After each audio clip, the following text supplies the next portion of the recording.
when Ferguson abruptly stepped down from her patronage at a children's hospice, one tainted by her past emails calling Epstein a supreme friend. It marked a sharp shift in strategy. It was no longer tenable to straddle the line between loyalty and public accountability. The move sent a clear message, distancing herself from Prince Andrew and his legacy isn't just symbolic, it's necessary. With Andrew now quietly preparing to relocate to Sandringham, Ferguson is charting her own course, no longer tethered to a man whose presence threatens to derail any future she tries to build.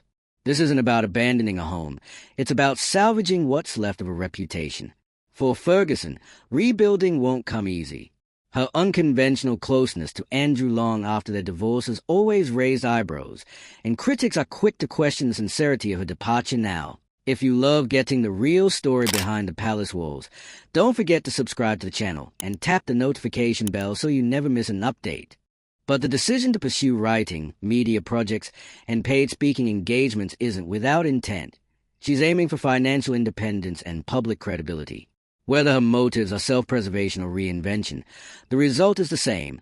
She's stepping out of Andrew's shadow and repositioning herself in a landscape that demands authenticity, accountability, and resilience. Prince Andrew and Sarah Ferguson. Sarah Ferguson has always been a complicated figure in the royal ecosystem, too controversial to fully embrace, too loyal to completely discard. But now, the quiet unraveling of a decades-long entanglement with Prince Andrew has reached its most definitive chapter yet. She's leaving Royal Lodge. And not just symbolically, physically, permanently. The walls that once held years of family history, public appearances, and private reconciliations are no longer hers. And the message behind that move is deafening. This is no longer the life she gets to live. If you love getting the real story behind the palace walls, don't forget to subscribe to the channel and tap the notification bell so you never miss an update. The timing is no coincidence. Following Prince Andrew's catastrophic fall from grace due to his links to Jeffrey Epstein, the royal family has been under relentless pressure to clean house. King Charles, now the head of a monarchy desperately trying to survive in an age of accountability, has been making cuts, not just in funding, but in associations. Titles have been stripped, roles revoked, and now the domestic consequences are playing out. Prince Andrew and Sarah Ferguson. Ferguson, who had once been written off as a royal embarrassment herself, managed an unlikely resurgence over the years. And part of that comeback was tied directly to her continued proximity to Andrew. While their romantic relationship ended in the 1990s, their cohabitation at Royal Lodge and the strange, unspoken bond that followed blurred the lines between ex and partner, friend and protector. For decades, it worked, until it didn't. Epstein case, Andrew's public disgrace didn't just destroy his own reputation. It dragged everyone close to him into the fallout. And for Sarah Ferguson, who had once openly described Epstein as a supreme friend in leaked emails, the backlash was swift. Her public associations became liabilities. Her charity work, especially with the children's hospice she once supported, started to unravel. The message from the public and the press alike was clear. Continued proximity to Andrew is reputational poison. So now, she's distancing herself, stepping away from Royal Lodge, stepping down from patronages with even a whiff of Epstein association, and taking real steps, public, visible steps, to reframe her narrative. There's talk of a new home, independent living arrangements, and a pivot toward financial and creative independence. Memoirs, media work, speaking engagements. It's not just a lifestyle change, it's a survival plan. And Princess Beatrice. The Royal Lodge was more than just a place to live. It was a symbol, a holdover from a time when Sarah and Andrew could bend the rules just enough to remain connected without inviting full royal scrutiny. They raised their daughters there. They celebrated holidays there. It was, for all intents and purposes, the last visible thread of their post-divorce intimacy. And now that thread has... What's especially striking is how this departure coincided with Andrew's own quiet relocation.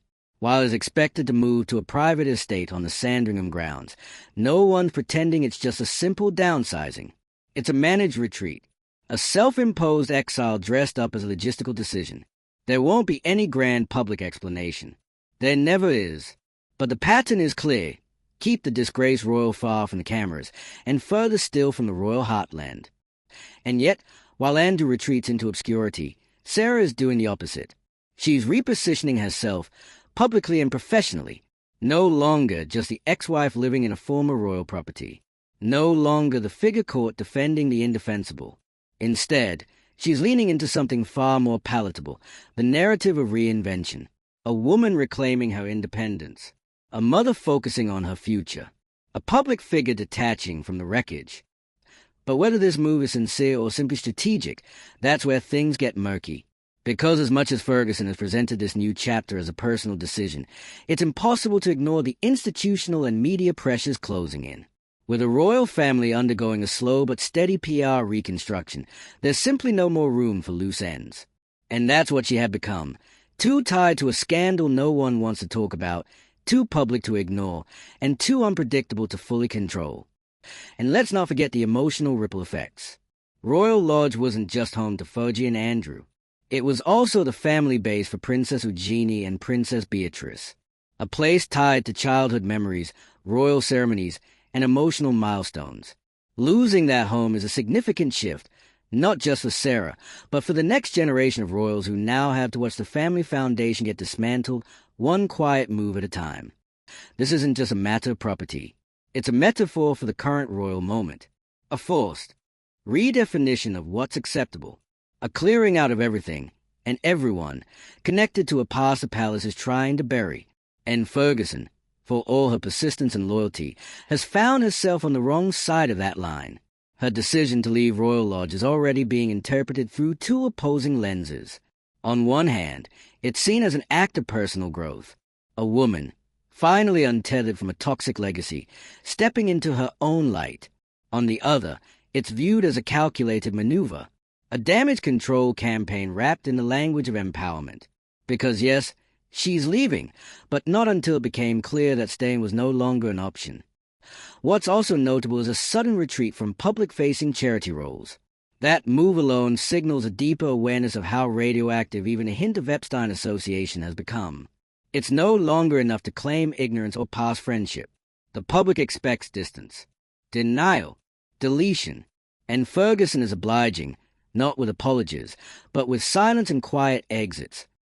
And while some may argue that this is part of a broader trend, royal women stepping out on their own, forging identities outside the crown, this isn't quite that. Because unlike Meghan Markle or even Princess Diana before her, Sarah Ferguson's story isn't about breaking free from tradition. It's about stepping back from scandal. It's not rebellion. It's retreat.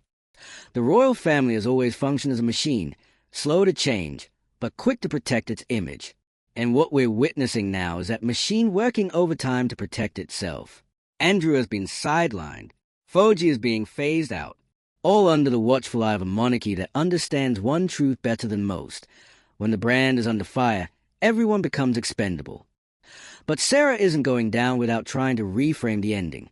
If the door to royal life is closing for good, she's making sure she walks out with a plan. And that plan, from what we know, involves rebuilding from scratch, media deals, speaking circuits, and possibly, finally, the full reclamation of her own story. Whether that story will resonate, or whether it'll be dismissed as just another PR move, remains to be seen. But what's certain is this: the royal safety net is gone. Royal Lodge is gone. And the benefit of the doubt?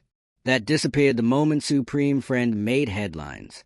This is a reckoning, not just for Sarah Ferguson, but for the institution she once hovered around. The monarchy is shedding weight. And right now, that means cutting ties with the people whose names stir up the wrong kind of headlines. What do you think? Does this mark a true break for Sarah Ferguson, or is it just a carefully orchestrated pause until the dust settles? Let us know in the comments. Hit like if you're keeping tabs on this royal fallout, share with a friend who's been following the drama, and make sure you're subscribed. Because in the world of royals and reputation, the mess never stays hidden for long. The truth is, when someone like Sarah Ferguson steps out of the Royal Lodge, she's not just walking out of a home. She's walking away from a very specific identity. The friendly ex, the ever-loyal co-parent, the woman who somehow stayed embedded in the royal fold without ever officially being let back in. That role, ambiguous, strange, but uniquely hers, is now dead.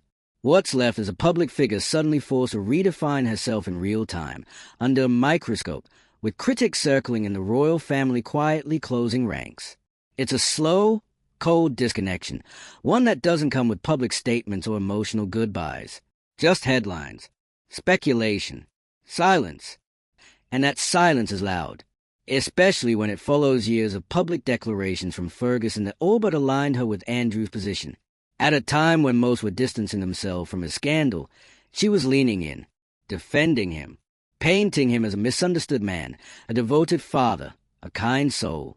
Statements that now read very differently in the context of everything that's come out and everything that's still unresolved. That's why this pivot feels like more than just a new address.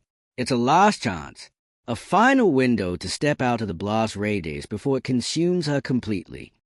Because let's be real, the royal family is in full crisis management mode. And Ferguson, by association, is no longer useful in their narrative. She's not a working royal. She's not a spouse. She's not controllable. That makes her unpredictable. And in the current climate, unpredictable is Epstein case. The Epstein scandal didn't just sink Andrew. It exposed a terrifying vulnerability in the monarchy's ability to manage its own image. Suddenly, proximity mattered. Silence mattered. Past associations, even ones that were once considered private or irrelevant, became very public liabilities. Ferguson's departure from Royal Lodge, then, is part of a much bigger recalibration. A purge, quietly executed, to eliminate lingering ties to controversy. Whether she jumped or was pushed, the end result is the same. She's out, and she's now navigating a very delicate space, publicly disentangling from Andrew while also preserving enough dignity and warmth to keep her access intact should circumstances change. It's a high-wire act, and it's not lost on anyone how calculated each step seems. Leaving Royal Lodge wasn't accompanied by any real public announcement. It just happened, quietly, deliberately, and that's important, because the fewer the words, the more control you keep. It's the royal way. But while she's playing it calm on the outside, make no mistake, this is a major upheaval. Royal Lodge was her base, her security, her symbol of closeness to a family she was no longer formally part of. And now that it's gone, she's on unfamiliar ground. No royal property, no royal role, and very little royal protection. What's left? A woman in her 60s with a long, checkered public history, trying to forge a future in a world that's changed around her, where the old rules, royal connections, soft tabloid stories, loyalty in the face of scandal, don't work the way they used to. Not when you're linked to one of the most disgraceful chapters in modern royal history, Epstein case, and that link isn't going anywhere.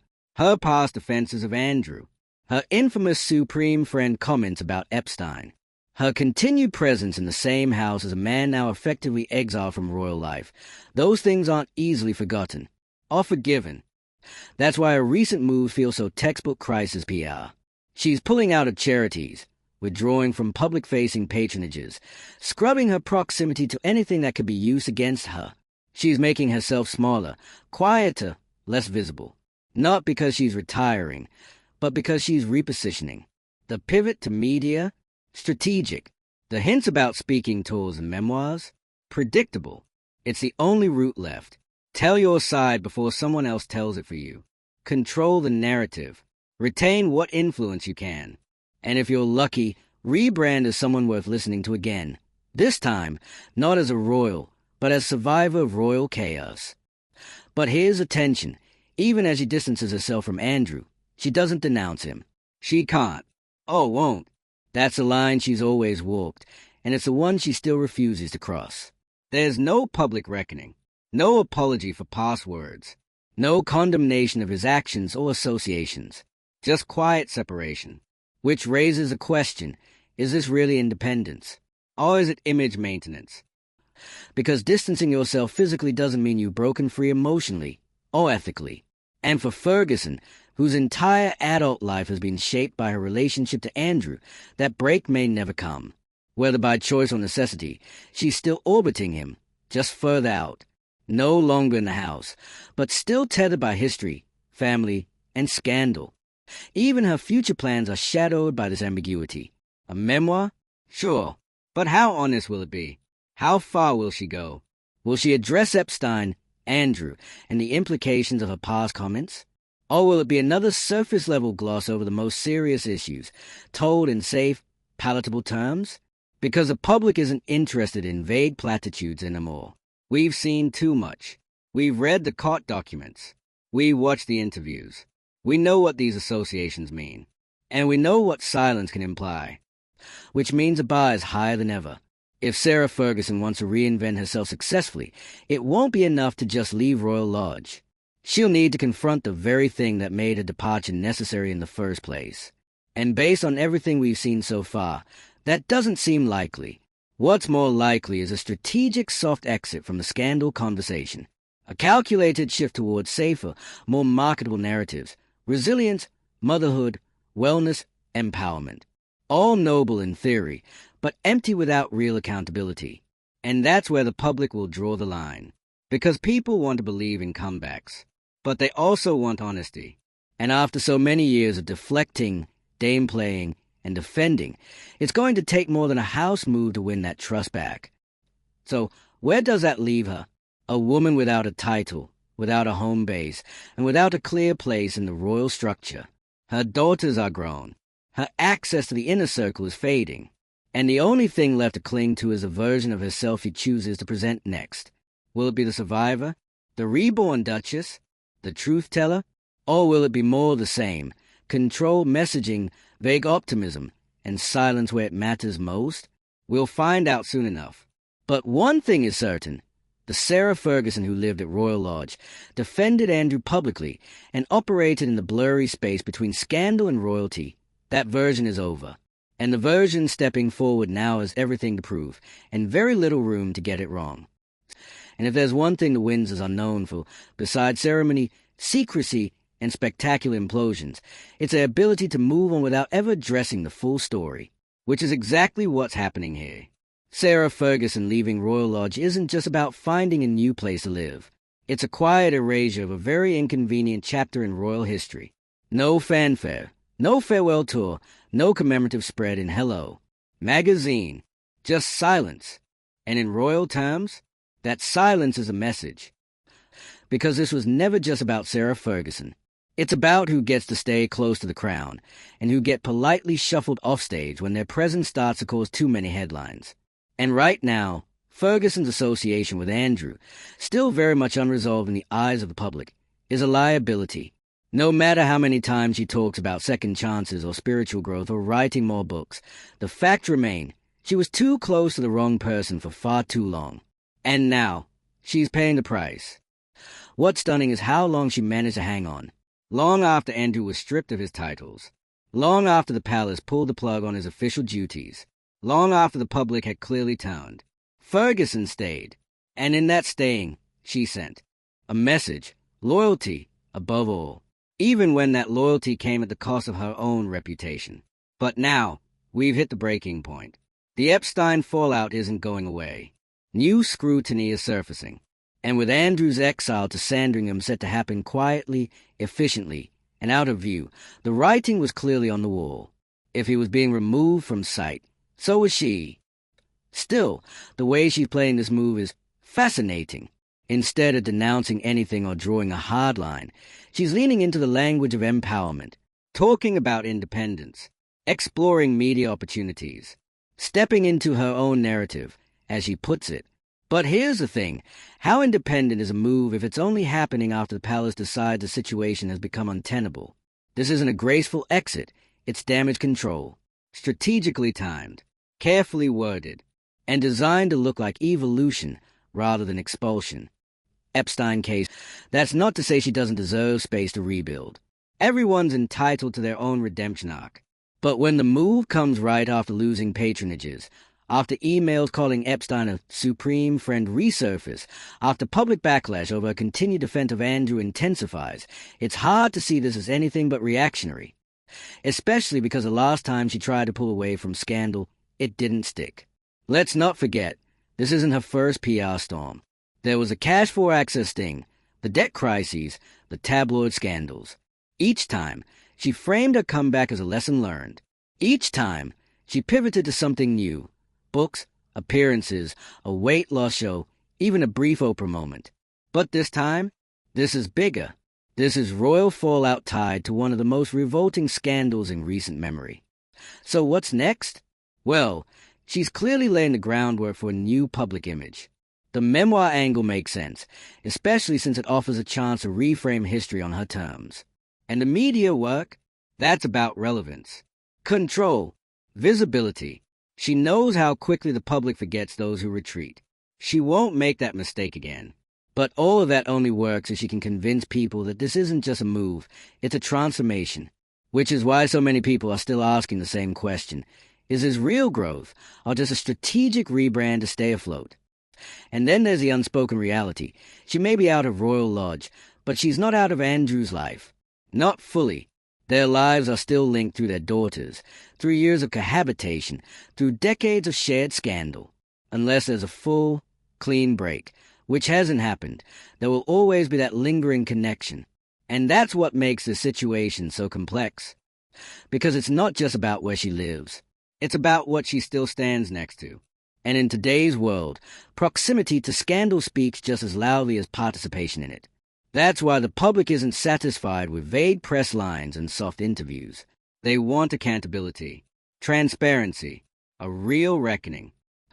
But so far, Ferguson's managed to skate around that. No public regrets. No retractions.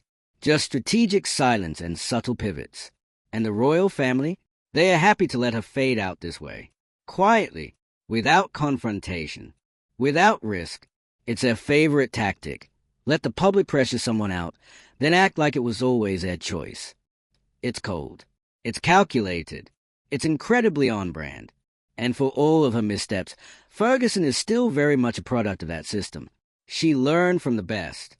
She knows how to smile for the cameras while the walls are crumbling behind her. She knows how to spin a fall from grace into a soft landing. She's done it before. She's doing it again now. The only difference? This time, the world is watching more closely. The stakes are higher. The scrutiny is sharper. And while Sarah Ferguson may be trying to write a new chapter, the last one is still wide open and far from resolved. What do you think? Has Fergie finally hit her reset, or is this just a quiet unraveling of someone who stayed too loyal too long? Drop your thoughts in the comments. Hit like if you've been watching this royal cleanup unfold in slow motion. Share this with someone who still thinks Royal Lodge was just a cozy divorce setup. And make sure you're subscribed, because if you think this was dramatic, wait until the palace decides who's next.